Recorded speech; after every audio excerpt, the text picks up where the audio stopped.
Hoy es un gran día. Tenemos con nosotros a Roger Bolton, que es presidente de Page, una de las asociaciones de directivos en el ámbito de la comunicación más prestigiosas del mundo, que tiene sede en Nueva York. Roger ha liderado las áreas de comunicación y asuntos corporativos en grandes empresas como Aetna o IBM y también cuenta con una dilatada trayectoria en el ámbito de los asuntos públicos, puesto que ha trabajado para la Casa Blanca, el Tesoro, la Oficina del Representante Comercial o el Congreso de los Estados Unidos. Venimos trabajando juntos justo 10 años, cuando él asumió la presidencia de Page y nosotros lanzamos Corporate Excellence Center for Reputation Leadership. Y en los próximos minutos vamos a debatir sobre la función de comunicación e intangibles, los retos a futuro, y lo haremos en inglés. Espero que disfrutéis del viaje tanto como yo. Una cuestión de reputación. Edición especial por el 10º aniversario de Corporate Excellence Center for Reputation Leadership. I'm interviewing people like you who are a clear world reference for everyone with this formidable work that you have been doing from Page to enhance both the strategic role of the Chief Communication Officer and also the need and opportunity to manage communication, purpose, reputation in an excellent way. So it's a privilege to have this conversation with you. Thank you, Angel, and I'm honored to be included in this project and very grateful for our long partnership. Thank you. So what if we start this conversation talking about the role of organizations or of the companies as part of the solution of the great challenges that we face? I wanted to mention this because, as you know, the Trust Barometer, in their very last study this year, there was a change, an important change with regards to the position of companies in terms of generating trust. And for the first time, after 21 years, companies rank first. So I would like to hear from you. Well, I think it's been a long time coming. You really have to go back to Ed Freeman and his work on stakeholder theory in 1984, Michael Porter and his work on shared value a decade ago. Frankly, I think corporate excellence has been contributing as well with the work that you're doing. And I'd like to think that Page has had some impact also in terms of the work that we've done at Page. The social media environment has increased transparency and connectedness. And so people all over the world have more information about our enterprises. And frankly, some of the other institutions have been failing. Governments and media have declined in their ability and influence to act effectively. And most recently, you've had of course, we've had the NGO stakeholders have been very vocal as activists for a long time.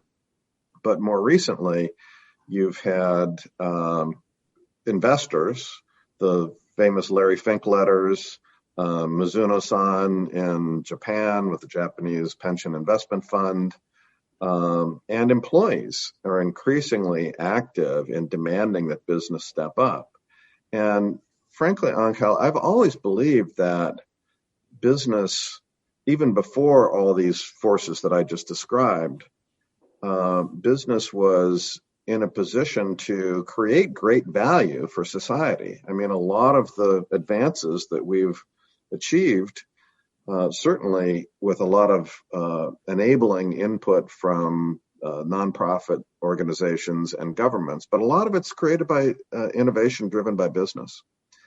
And I think the decline in effectiveness of media and government combined with an awakening within business of its need to think more broadly about broad stakeholder value and not just shareholder value has created a situation where we have even more opportunity to create value.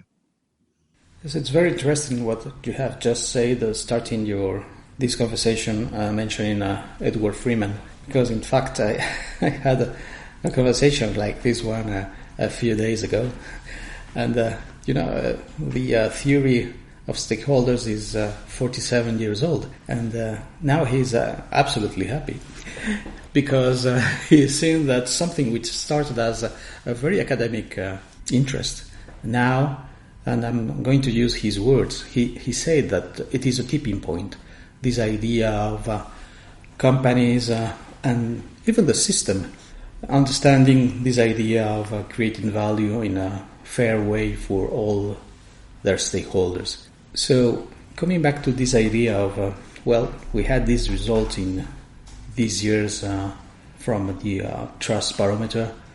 So maybe companies are doing something different and better. So just to mention an example, we conducted last year with the pandemic a study to understand how companies were reacting, and more interestingly, how companies should behave, and what are the main characteristics of companies for the future. What do you have in mind when thinking about how companies should be for this future post-COVID? Right. Well, at Page, as you know, we have our research reports, and we've worked on those, and you've been very generous in helping us with those in the past. Our most recent report, the CCO as Pace Setter, talks about the need for companies to think seriously and specifically about their responsibility to society. And we think there are three factors that all companies should be considering. The first is, what value do we create with our core products and services? In other words, the stuff that we make and sell, how does that make the world better? And how can we look for new opportunities? This is kind of the core of what Michael Porter was saying in his shared value work. How can you find new opportunities that are business opportunities, but also meet societal needs? The Lixil Group $5 toilet, for example, is revolutionizing sanitation in very poor areas of the world. And it's a business line. They're making money selling $5 toilets, but they're also making the world safer, both in terms of hygiene, but also in terms of women don't have to go out to relieve themselves in the middle of the night in the woods. They can stay home and they're safer. Yes. So the first is core business products and services. Second is generally called ESG, but the way I like to think about that is, as you go about creating the value you create with your core products and services, what other impacts are you having on the environment or on employment, on community? Sometimes good, sometimes bad. And how can you mitigate the bad and enhance the good through your ESG work? And you have to think really clearly about that and adopt policies and processes that mitigate the bad and enhance the good. And then the third, less important, but also an increasingly important role, is the company as an advocate, speaking out on issues. And not every company should speak out on every issue, but I think there is an opportunity for companies to be thoughtful about how they can speak out in ways that change public perceptions and possibly also change legislation and regulation. So if companies work in these three specific areas, and by the way, although each has its own kind of science of how you think about it, it should be done together so that the things align: core business, ESG, and advocacy, if you will.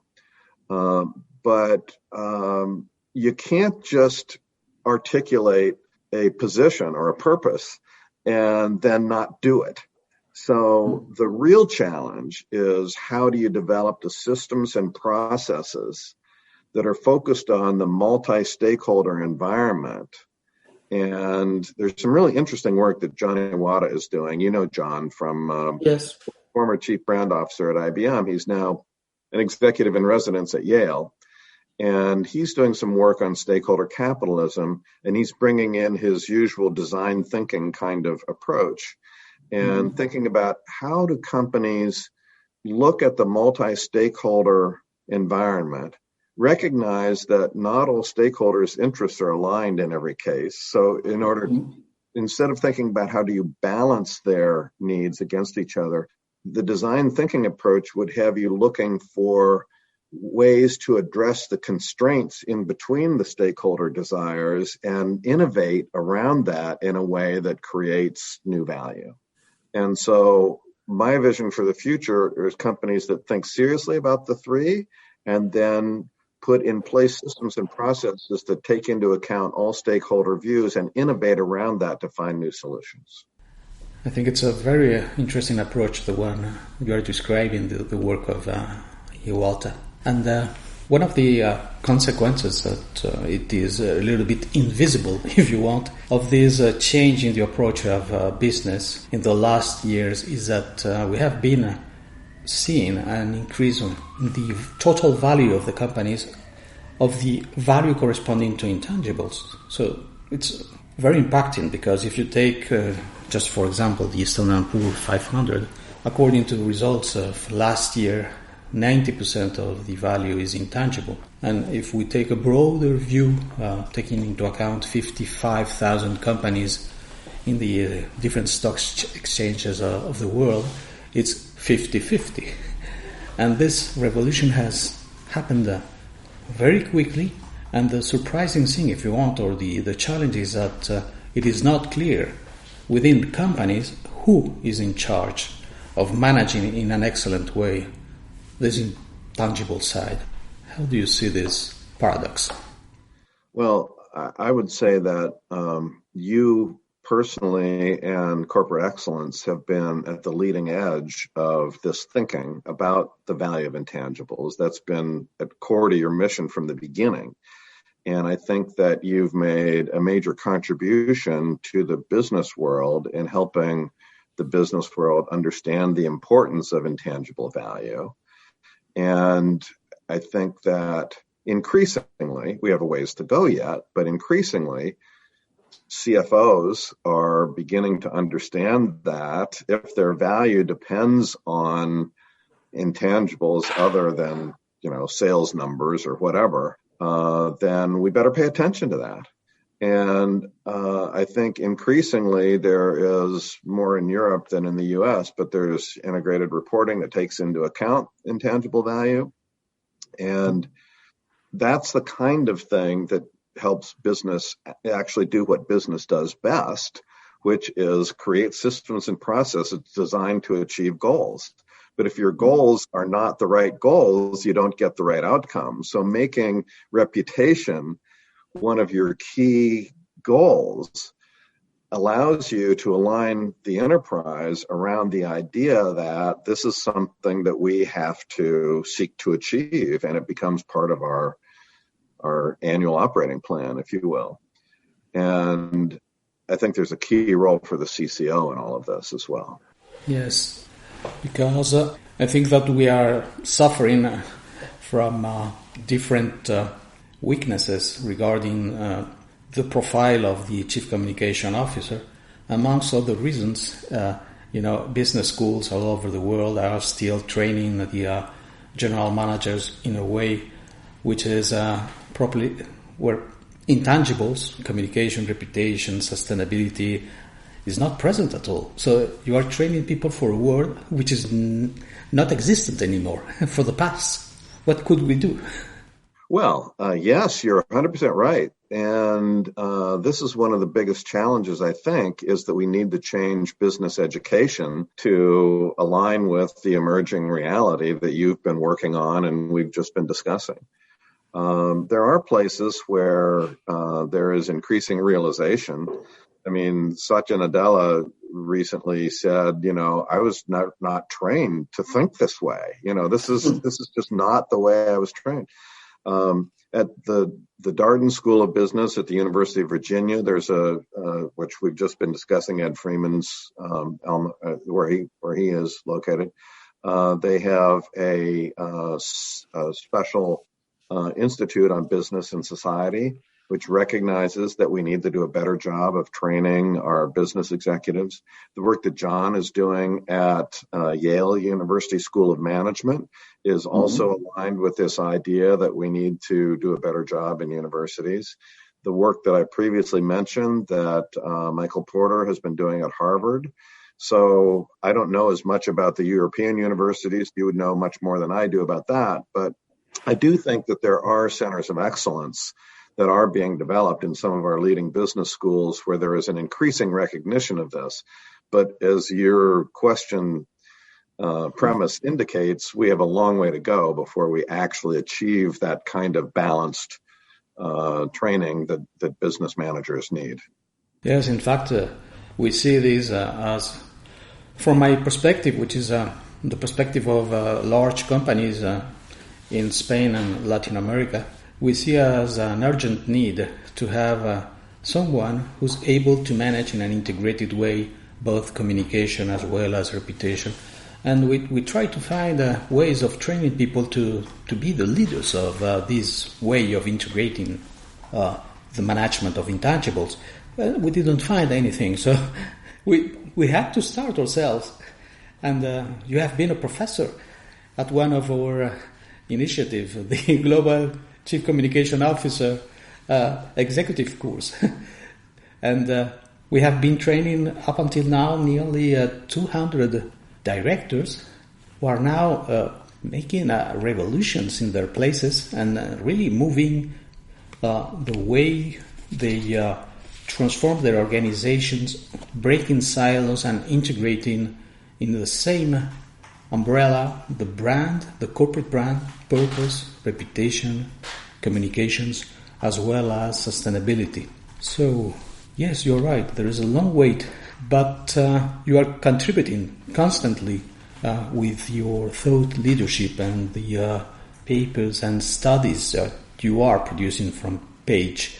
And in fact, you are now starting another one to help organizations organizing precisely this department, let's say the Chief Communication Officer role and how it should be organized. And I'm very satisfied because we're going to work together, as you know, in this project.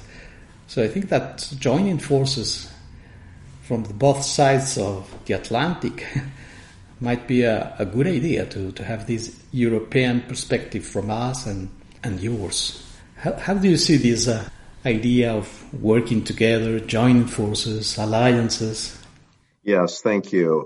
Well, as we've mentioned earlier, we've had an ongoing partnership throughout the time of corporate excellence, which coincides exactly with my leadership at Page, and so we've been partners throughout. I didn't know that it was exactly the same. This is my 10th anniversary year also. So congratulations. Yeah, thank you. Yes, so at Page, I've just mentioned the Pacesetter report, and we've been determined not to just stop with the high-level strategic kind of white paper, if you will, and to go beyond that into creating more tangible help for CCOs and their teams. And so we're working on a series of CCO guides that will drill down even deeper into these topics with the how to do them, how to implement. And we're working right now on the societal value guide, which goes to the heart of the issues we've been talking about, but that will soon be followed by one on brand management and one on corporate culture. And if you think about it, those all go together, because you can't just develop your societal value commitment, as we said a few minutes ago, and then not implement it. Part of implementing it is building a culture that understands it and puts it through all the systems and processes. And the brand management role, which surprised us when we did our Pacesetter research to learn that increasingly CCOs are in fact the owner of corporate brand. You all tended to think of CMO as being in that role in the past, but now it's increasingly CCO. And so there is in fact a huge opportunity for us to work together, as you've suggested, bringing both perspectives to bear on this challenge that we face. of helping to equip CCOs. I mean, we have the same problem with communication school that we had with business school, right? In communication school, it's all about messaging and getting the word out. And yes, there's a listening component, but the number of CCOs who really understand their role as the internal voice of the multi-stakeholder points of view is limited. And so we need to help empower and embolden, if you will, CCOs to take this role and step up. Because if they don't, someone else will. Absolutely, because it's an urgent need, as I said, for companies and institutions. And it's very interesting because coming back to what you have just mentioned, this idea of CCOs are more and more in charge of the corporate brand, as well as they are appointed to help the organization in using the right methodology to define and activate purpose. And I'm saying this because of the results of the latest study that we conducted. In this case, it was for the Global PR and Communication, the Global Alliance PR and Communication Management Society. We conducted a piece of research which took almost 2 years. And the most interesting discoveries regarding the role of the Chief Communication Officer, this study was conducted in 47 countries, is that precisely more and more CCOs are becoming the leader for the corporate brand, and it is not the marketing department anymore. And then the other very interesting issue is that when coming back to this idea of doing the right thing when defining the purpose and implementing purpose not just as a communication tool, what we have seen is that companies who use, let's say, a 360 approach, integrating the need and expectations of the different stakeholders when defining their purpose, which means that you are not defining purpose for them, but with them. And if the CCO is the one in the company helping this process, what we have seen is that the probabilities of having this CCO in the C-suite are 3 times higher than any other possibility. So it is, as you said, a huge opportunity, this idea of being the one who handles the corporate brand, purpose, and then obviously communications, but also corporate reputation. Yes, I'm very well aware of your work with Global Alliance. It's an incredibly informative study.